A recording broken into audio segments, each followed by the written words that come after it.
O Ministério da Fazenda estima que o produto interno bruto deste ano deverá registrar um crescimento de 2,2%. Sobre esse assunto, a gente vai conversar com a Bruna Aleman, economista da Nomos. Boa tarde, Bruna. Seja muito bem-vinda. Prazer recebê-la aqui no nosso Fast News. Gostaria de entender a sua análise sobre essa previsão que foi apontada pelo Ministério da Fazenda. O mercado está confiante nisso também, da mesma maneira que o próprio ministro? Uma boa tarde para você. Boa tarde, muito obrigada. Eu que agradeço o convite de estar aqui contextualizando o cenário econômico. Alguns desafios, não só nacionais, não só internos aqui no Brasil, mas também externos. Acho que contextualizando, o PIB o ano passado, ele teve um grande impulsionamento por conta do agronegócio, né? Ele foi responsável por mais de 15% desse crescimento do PIB. Esse ano, nós não vamos ter o agro impulsionando isso, mas tem outros fatores que estão chegando. A queda da taxa de juros está alimentando o crédito, e isso começa a incentivar o consumo e a aquecer a economia. Então, eles estão muito pontuados nessa parte. O que eles estão fazendo, e também indo para a parte fiscal, o que eles estão trazendo, o aumento do Bolsa Família, também impacta o fluxo do dinheiro. Então, todas as pessoas acabam tendo o crédito fica mais barato, mais disponível, e isso incentiva muito a economia. Acho que é por isso que eles estão muito, vamos dizer, otimistas em relação a isso. Só temos que tomar um pouco de cuidado, porque o exterior acaba afetando também. Nós temos ali, todo mundo de olho, na taxa de juros dos Estados Unidos, que define muito o fluxo do dinheiro. Então, nós precisamos ficar otimistas, porém ainda cautelosos, identificando se continuar uma taxa de juros alta, dentro daquela questão se vai ser um soft landing ou os Estados Unidos vai manter ali, pode inclusive entrar num fluxo de uma alta de juros se não conseguir conter a inflação. Nós temos um fluxo de capital muito grande, principalmente voltado para lá, o Brasil acaba ficando um pouco mais arriscado e teríamos que segurar um pouco da nossa queda da taxa de juros. Precisamos manter para poder manter mais rentabilidade e mais incentivo, dinheiro internacional aqui dentro do país. Então, acho que tem vários fatores, podemos ficar otimistas, o mercado está otimista em relação a isso, os Estados Unidos ainda está dentro da cautela, mas ainda não decidiu, né? Os dados ainda não são muito claros, mas esperamos que os Estados Unidos não entrem em recessão para que isso possa ocorrer e nós conseguirmos crescer esse ano o nosso PIB e também manter a perspectiva do PIB de 2025. Agora, Bruna, nesta semana o Banco Central divulgou o rombo, né, das contas públicas se a gente incluir os juros da dívida, né? Isso incluindo Estado, União, municípios e também as estatais. E esse valor, ele supera R$1 trilhão. Se a gente for comparar, é um valor que foi registrado entre outubro e fevereiro 2020 e 2021, quando a gente estava no auge da pandemia. De que maneira que vocês analisam esses dados negativos relacionados a essas contas e também as maneiras como o governo vem sinalizando ou não uma vontade de cortar gastos? Bom, eles vão ter uma nova conversa no meio do ano nessa ideia do déficit zero, né?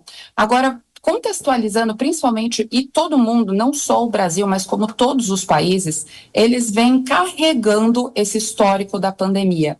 Foi necessário muito incentivo governamental, incentivo econômico, para poder continuar aquecendo a economia, sendo que nós paramos por muito tempo, os negócios pararam.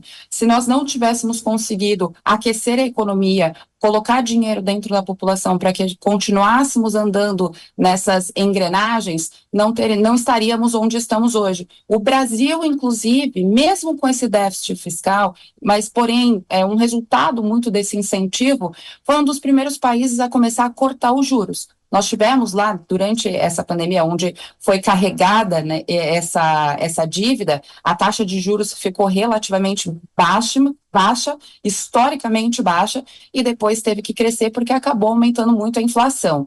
Então, isso não é um ponto só do Brasil. O cuidado que nós precisamos ter, sim, o governo precisa para que nós possamos ter um risco país, até para o investidor estrangeiro, consumir aqui o nosso risco, colocar dinheiro aqui dentro, o governo, sim, nessa conversa no meio do ano, vai ter que colocar ali em pauta e colocar para o mundo inteiro, né, não só para o nosso país, mas para o mundo inteiro, que ele quer cortar esse custo, não só ampliar. Mas acho que conforme o consumo for girando e a economia for crescendo, ele vai conseguir fazer esse corte de uma maneira que não impacte também todos os programas sociais que ele tem trazido e tem beneficiado. Ô Bruna, e o mercado está muito de olho também nos movimentos em torno da Petrobras, porque a gente tem acompanhado, né, uma certa tensão envolvendo a presidência da companhia, agora a decisão de liberar os dividendos extraordinários que tinham sido retidos lá atrás, isso até por um próprio interesse do governo que acaba também tendo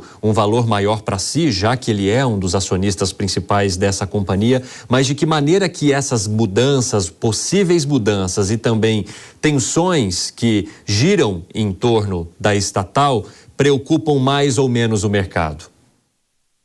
Se falar em mercado financeiro, acaba preocupando bastante. Temos que lembrar que o fluxo de capital, o estrangeiro investe muito aqui no Brasil. Ele movimenta muito a nossa bolsa de valores. Sim. Se nós temos decisões assim, nós deixamos todos inseguros em relação a apostar nos negócios aqui no Brasil, principalmente em relação a investimento. O que muito diz sobre governança corporativa, por exemplo, que movimenta as empresas e inclusive bolsa de valores em relação à escolha onde cada um vai colocar o seu dinheiro. Então nós temos que tomar muito cuidado, tanto que eles estão voltando atrás em relação a algumas decisões, porque nós estamos tendo um fluxo de capital muito grande indo para o exterior, porque acaba não valendo a pena assumir determinados riscos se o governo continuar a querer interferir em determinadas situações. Agora, sobre essa questão dos dividendos, está referente a essa arrecadação, que é um movimento que o governo está tentando fazer para conseguir chegar ao déficit zero e principalmente para tentar alcançar também um superávit ali relativo em 2025, relativamente algo ali, eu acho que em torno de 0,5%, né? É pequeno, mas conseguir ultrapassar, conseguir fechar essas contas desta maneira. Como é que se avalia esses planos a partir das medidas arrecadatórias que foram implantadas até agora, a exemplo do que acontece com o uso também dos dividendos extraordinários da Petrobras? Bruna. Bom, ele está buscando de todas as formas arrecadar para poder conseguir manter essa ideia. Nós sabemos que dentro do governo atual, a ideia sempre é ter mais arrecadação. E tudo onde ele puder interferir para poder colocar isso dentro do caixa e conseguir manter isso, ele vai fazer. Infelizmente, acaba afetando muito quem é acionista das empresas e acaba afetando também porque não vai receber isso. Então, eu acho que tem que ser muito bem pensado e o mercado precisa analisar se vai acabar valendo a pena ou não, os investidores também, se manter dentro dessa empresa onde começa a prevalecer ou ter uma instabilidade em relação à governança corporativa. Confiança de déficit ou de zerar o déficit das contas neste ano de 2024 ou o questionamento de vocês é grande em relação a essa possibilidade? Bom, eu acho, ainda não conseguimos trazer com determinada clareza, eu acho que tem que ir observando quais vão ser os movimentos do governo, mas sim, eu acho que eles estão em busca aí desse déficit zero, mesmo que impacte algumas coisas em relação aos investidores, principalmente relacionado a dividendos. Interessante, Bruna, muito obrigado por conversar conosco aqui neste sábado, desejo um ótimo fim de semana para você e deixo claro que as portas estão sempre abertas. Até a próxima. Obrigada, até mais. Até.